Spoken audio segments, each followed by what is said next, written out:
Why researchers were shocked when they zoomed into the oldest sister's hand in this 1895 portrait. The conservation lab at the Boston Museum of Social History smelled of old paper and digital equipment humming quietly in the background. Dr. Emma Torres adjusted her glasses as she examined the latest batch of 19th century photographs scheduled for digitization. Outside, November rain drummed against the windows, creating a rhythmic backdrop to her meticulous work.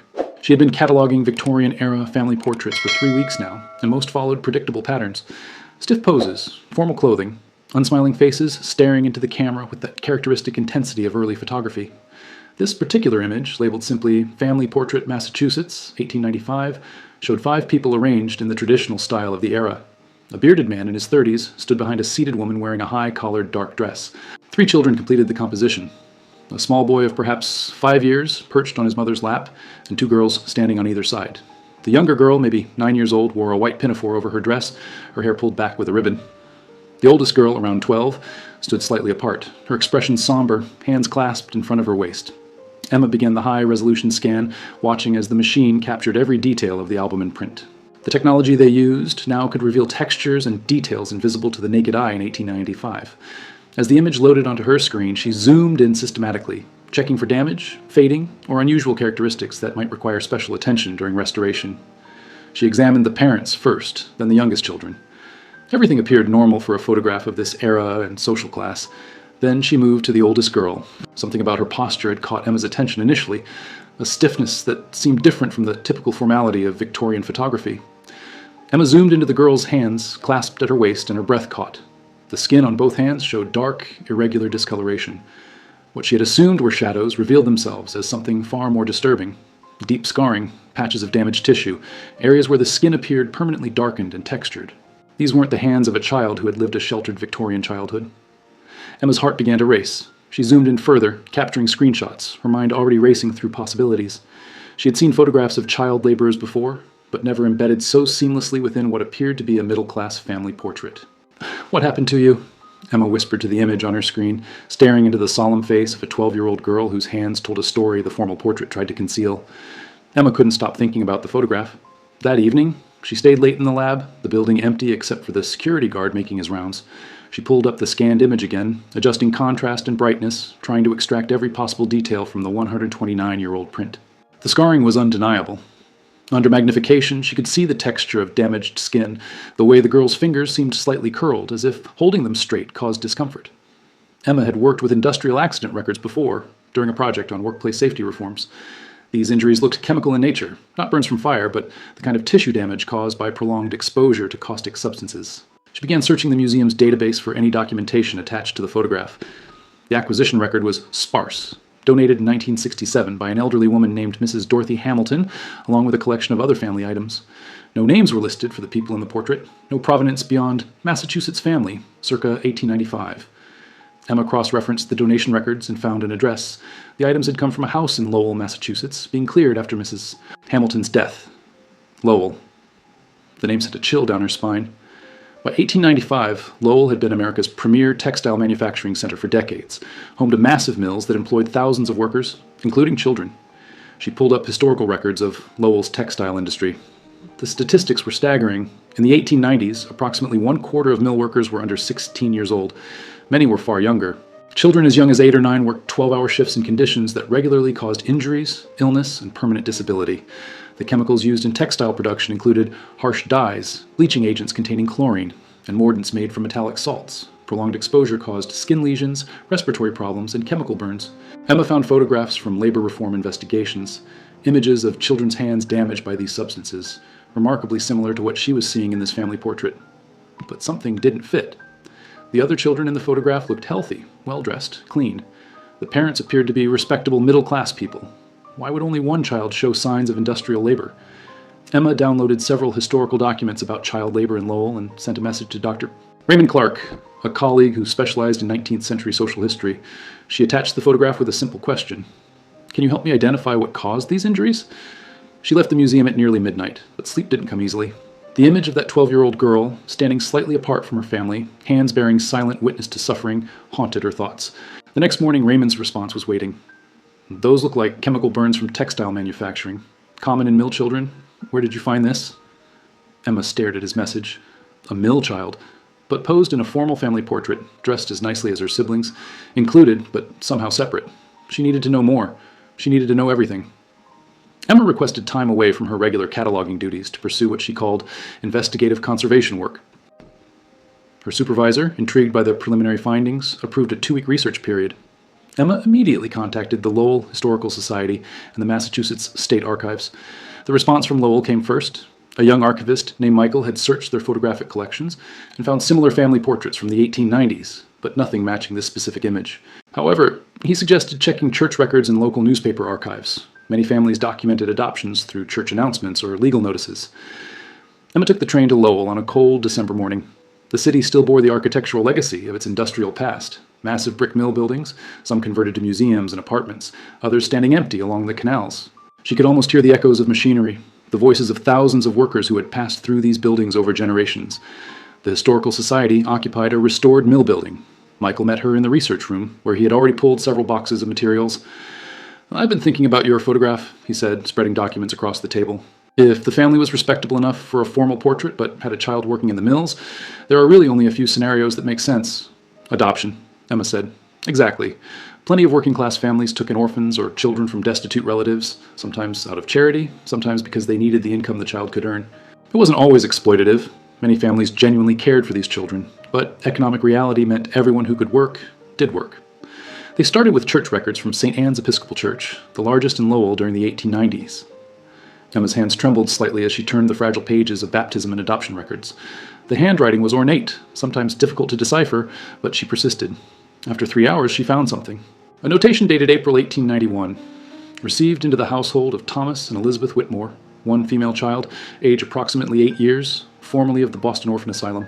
Child named Catherine, surname unknown, to be raised as member of the family." Catherine. Emma's pulse quickened. The entry continued with a note that the Whitmores had 2 biological children, Anna, age 5, and infant son James.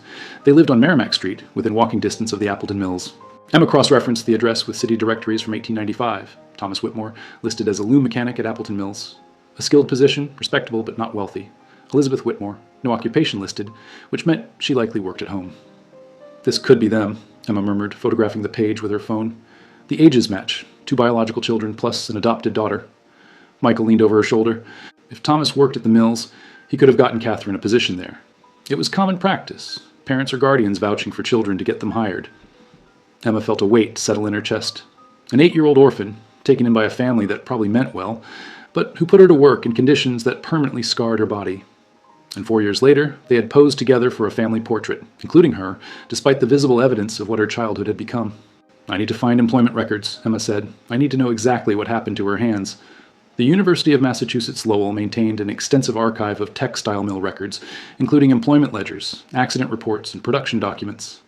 Emma spent 2 days submerged in these materials, searching for any mention of Catherine Whitmore or children employed in the dyeing and finishing departments, where chemical exposure was most severe. The records painted a grim picture. In 1891, the year Catherine would have started working, Appleton Mills employed 347 children under the age of 14. Most worked in spinning or weaving, but the dye house employed approximately 40 children, primarily girls, who assisted with the chemical processes that gave fabrics their colors. The work was brutal. Children stood for 12 hours a day in rooms filled with chemical vapors, their hands constantly immersed in dye baths containing aniline compounds, chromium salts, and sulfuric acid solutions. The temperatures were extreme, either sweltering from the steam or frigid in winter when ventilation was opened to clear the toxic air. Emma found the employment ledger for 1891. Her finger traced down the columns, names, ages, departments, wages, and there it was. Catherine, ward of T. Whitmore, age 8, dye house assistant, wage $2.10 per week, 8 years old, $2.10 per week. Emma's eyes burned with unshed tears. She continued through the ledgers, tracking Catherine's employment year by year. The wage increased slightly as she grew older, $2.40 at age 9, $2.75 at age 10. By age 12 in 1895, the year of the photograph, she was earning $3.20 per week. Then Emma found the accident reports. Her hands shook as she read. June 14, 1892. Catherine Whitmore, age 9, chemical splash to both hands from overturned dye vat, treated by mill physician, returned to work following day. September 3, 1892. Catherine Whitmore, skin lesions on hands and forearms. Cause, prolonged exposure to chromium mordant. Advised to wear protective gloves. Child states gloves make work difficult. January 17, 1893. Catherine Whitmore, severe dermatitis both hands. Recommended 2 days rest. Family cannot afford unpaid leave. Child continues work with bandages. The reports continued, a catalog of suffering documented in dry, clinical language. Each injury was noted, each return to work recorded. No one had stopped it. The mill physician had documented the damage, but hadn't removed her from the environment causing it. Her guardians, struggling financially themselves, had sent her back each time. Emma found a photograph in the archive files, the Appleton Mills dye house in 1894, just a year before the family portrait. Rows of massive vats, steam rising, and in the foreground, small figures, children, standing on stools to reach the dye baths, their arms submerged to the elbows in dark liquid. She imagined Catherine there, day after day, her hands burning, her skin breaking down, the chemicals seeping into tissue that would never fully heal, and then going home to the Whitmore family, sitting at their table, sleeping under their roof, loved perhaps, but also exploited by economic necessity. The family portrait took on new meaning. It wasn't just a photograph, it was evidence, documentation of a child's place in a family that needed her labor to survive, even as that labor destroyed her body. Emma packed her notes carefully. She needed to know what happened to Catherine after 1895. She needed to know if anyone had ever tried to help her.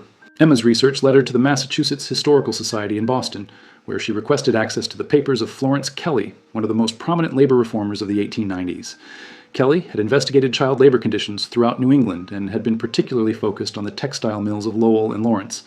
A librarian brought out 3 archive boxes containing Kelly's correspondence, field notes, and investigative journals from 1894-1896.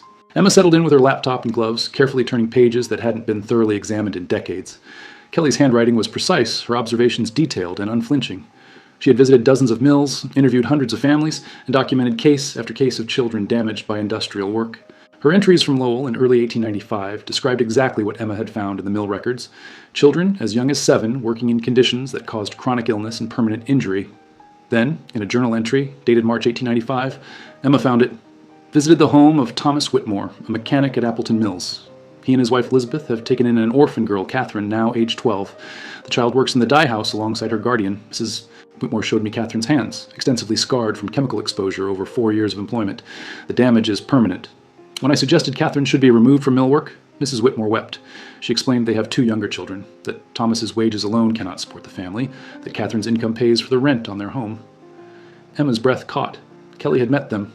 She had seen Catherine's hands, had spoken to Elizabeth Whitmore, had witnessed the impossible choice facing families trapped by poverty. The entry continued, I cannot condemn these people. They are not cruel. They did not adopt Catherine to exploit her. Mrs. Whitmore clearly cares for the girl, showed me the dress she had sewn for her, spoke of teaching her to read in the evenings. But economic necessity has created a situation where love and harm coexist. Catherine is both daughter and worker, both cherished and damaged. Mrs. Whitmore asked if I could help them if there were other options. I had none to offer. Without Catherine's wages, they would lose their home. The younger children would suffer. This is the true horror of our industrial system. It forces good people into terrible choices. Emma sat back, overwhelmed. This wasn't a simple story of exploitation. It was far more complex, far more human. The Whitmores had cared for Catherine, had included her in their family portrait, had given her a home when she had none. But they had also, out of necessity, sent her into conditions that caused permanent physical damage. Kelly's next entry, dated 2 weeks later, mentioned that she had arranged for a photographer to document several Lowell families for her reform work, including the Whitmore family, she wrote. Mrs. Whitmore agreed, hoping that Catherine's visible injuries might help others understand what these children endure. She asked that the photograph be used carefully, that Catherine not be shamed by it. Emma's mind raced. The portrait in the museum collection, had it been taken as part of Kelly's documentation effort? Had the Whitmores participated knowingly, hoping to contribute to reform? She photographed every page of Kelly's Lowell entries, then requested access to her correspondence files. If Kelly had commissioned the photograph, there might be letters discussing it, perhaps even identifying the photographer. It took another full day of searching, but Emma found it. A letter from Kelly to a photographer named James Morton, dated April 1895, requesting his services to document several representative families of mill workers, including families with child laborers. Morton's reply, filed in the same folder, listed his fees and agreed to visit Lowell in May 1895. May 1895. The date on the museum's photograph catalog entry. Emma had found the connection. The portrait wasn't just a family photograph. It was a piece of evidence in a reform movement, a deliberate act of documentation. The Whitmores had allowed their family, including Catherine's scarred hands, to be photographed in the hope that it might help change the system that had damaged her. Emma contacted descendants of James Morton through genealogical databases and historical photography societies. After several dead ends, she connected with his great-granddaughter, Linda, who lived in Providence and maintained a collection of her ancestors' business papers and personal correspondence. Linda invited Emma to visit, intrigued by the connection to labor reform history. Her home's attic had been converted into a climate-controlled storage area for family archives. She brought down a leather portfolio containing Morton's letters and business records from the 1890s. My great-grandfather was quite progressive for his time, Linda explained, spreading documents across her dining room table. He believed photography should serve social purposes, not just commemorate the wealthy. He did a lot of work with reformers. Emma carefully examined Morton's appointment book from 1895.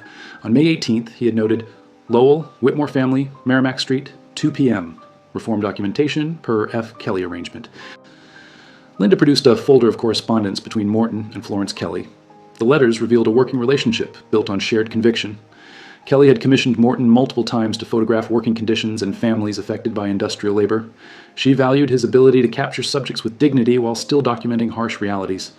One letter, dated May 20th, 1895, 2 days after the Whitmore portrait, caught Emma's attention. Morton had written to Kelly, "The Whitmore session was successful but deeply affecting. The family presented themselves with dignity, dressed in their finest. The mother had clearly worked hard to prepare the children. But when I positioned the eldest girl, Catherine, I saw her hands and understood why you had specifically requested this family be included in the documentation. The child attempted to hide her hands at first, folding them in her skirts, but Mrs. Whitmore gently encouraged her to place them visibly. 'Let them see,' she said quietly. 'Let them understand what this costs.' The girl complied, though I could see it caused her shame. She stood slightly apart from the others during the exposure, and I did not ask her to move closer. That distance seemed to tell its own truth.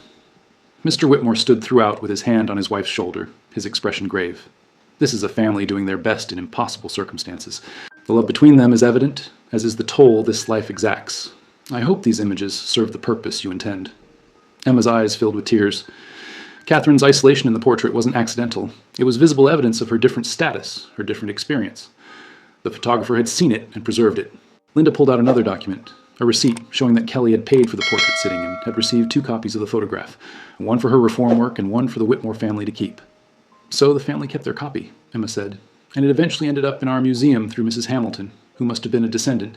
But what happened to Kelly's copy?" Linda smiled and produced a final folder. "My great-grandfather kept copies of all his reform documentation. He felt it was historically important. This is his file on child labor photography from 1895, 1900.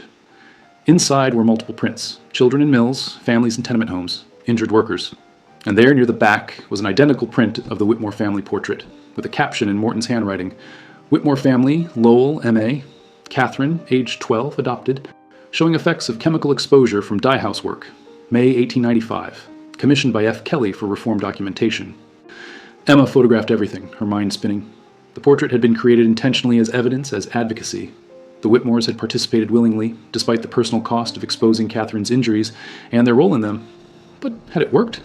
Had this photograph, and others like it, actually contributed to reform? "Did your great-grandfather ever write about the impact of this work?" Emma asked. Linda nodded, producing one final letter.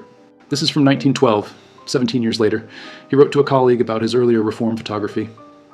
Emma read, "I often wonder about the families I photographed in those days.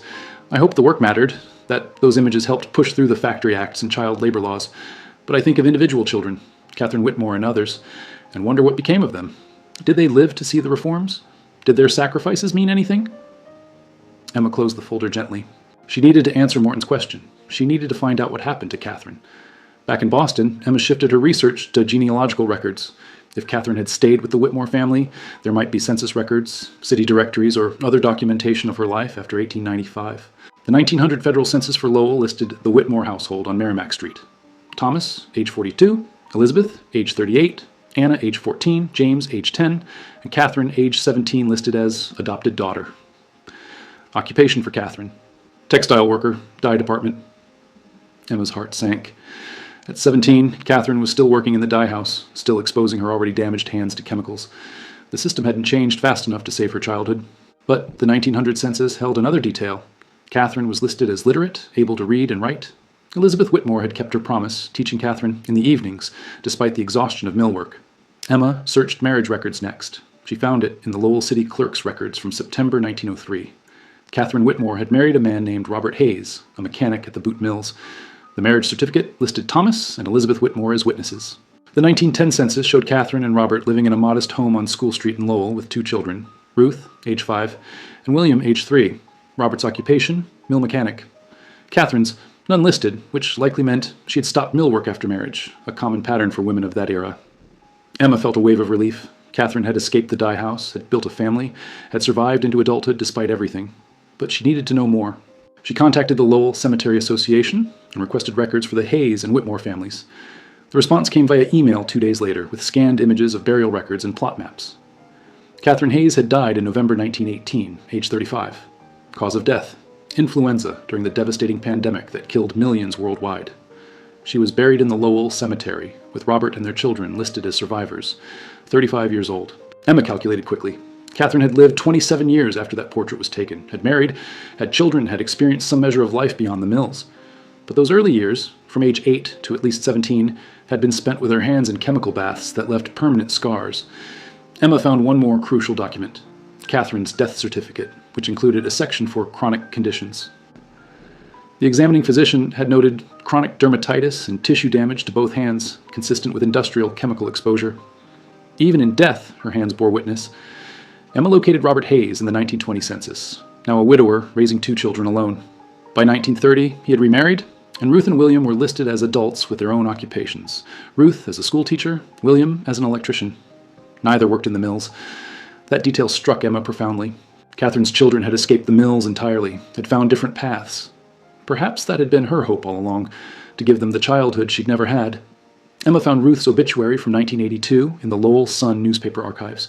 It mentioned that she'd been a beloved teacher for 40 years, that she'd never married, and that she'd spent her retirement volunteering with literacy programs. The obituary included detail that made Emma's breath catch. Miss Hayes often spoke of her mother's determination that her children receive education and opportunities beyond what she herself had known.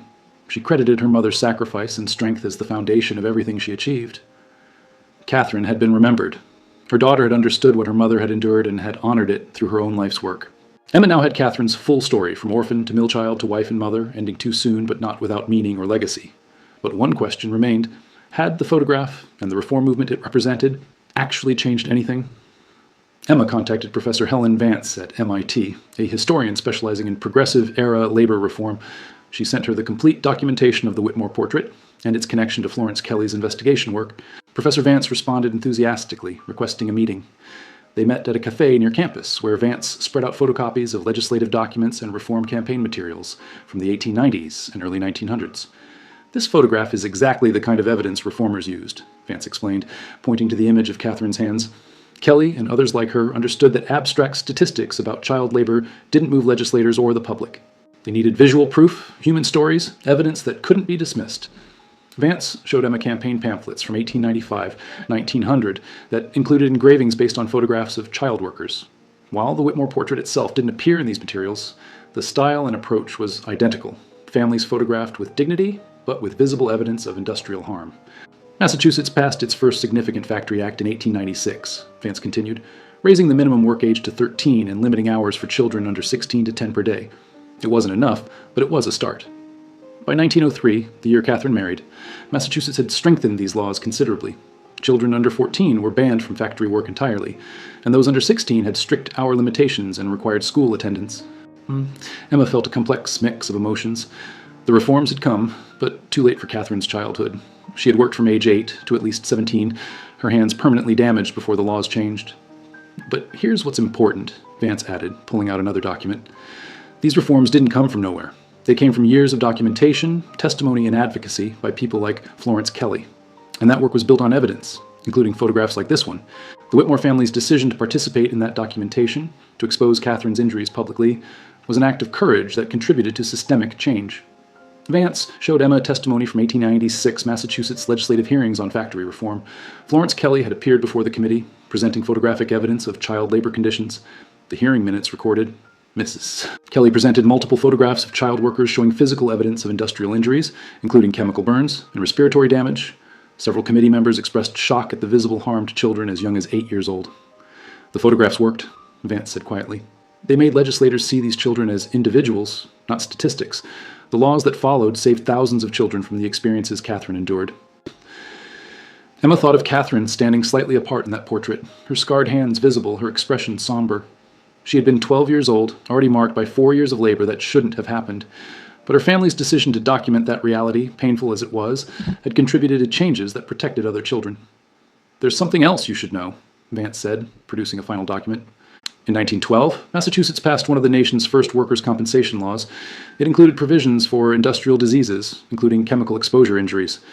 If Catherine had still been working in 1912, she would have been eligible for medical care and compensation for her scarred hands. Too late for her, Emma thought, but not too late for others. The reforms were incremental, Vance acknowledged. They didn't fix everything overnight, but they represented a fundamental shift in how society viewed child labor, from an economic necessity to a moral wrong. Photographs like the Whitmore portrait were part of that shift. Emma gathered her materials, her mind full.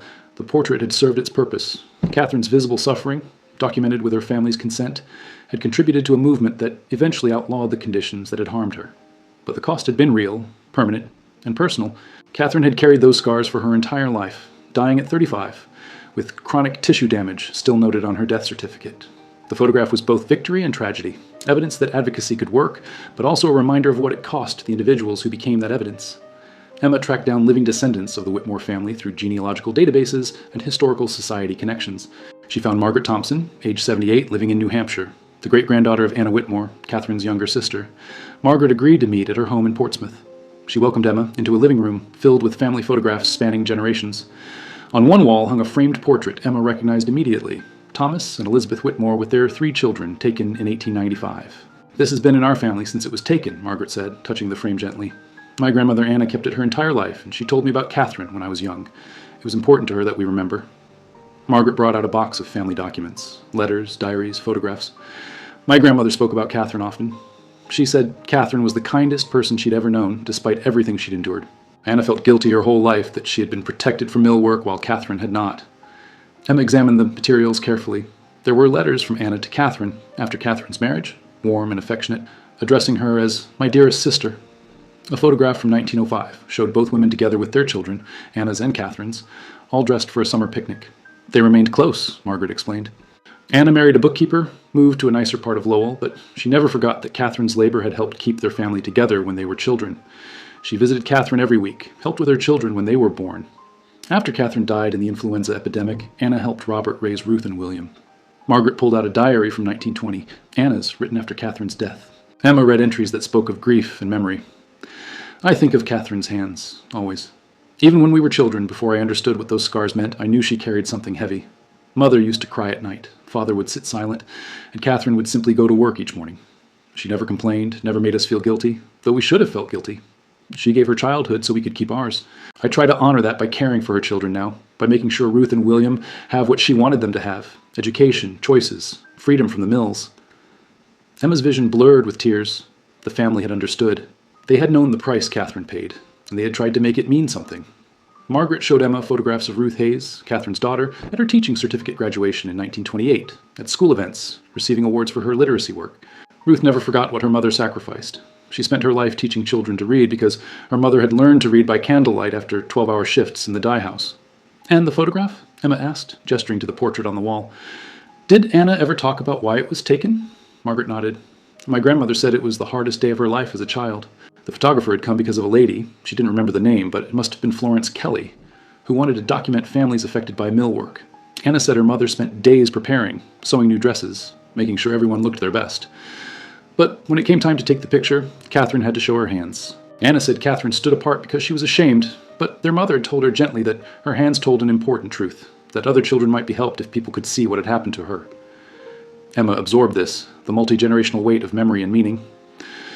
"Do you know what happened to Thomas and Elizabeth Whitmore?" Margaret consulted her notes.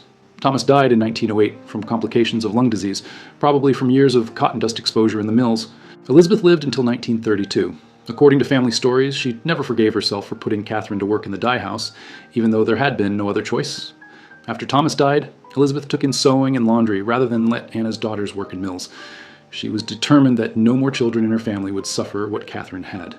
The generational change was clear. Catherine's sacrifice had ensured that her siblings and their children escaped the mills.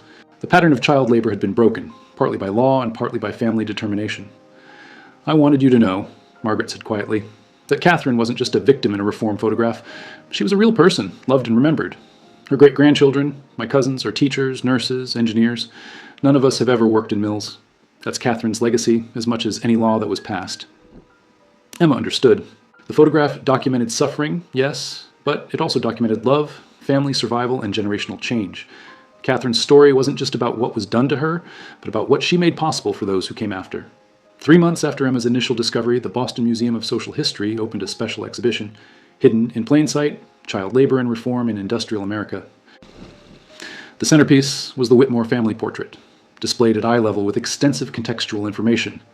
Emma had worked with museum educators, historians, and descendants to create an exhibit that honored Catherine's story while explaining its broader historical significance.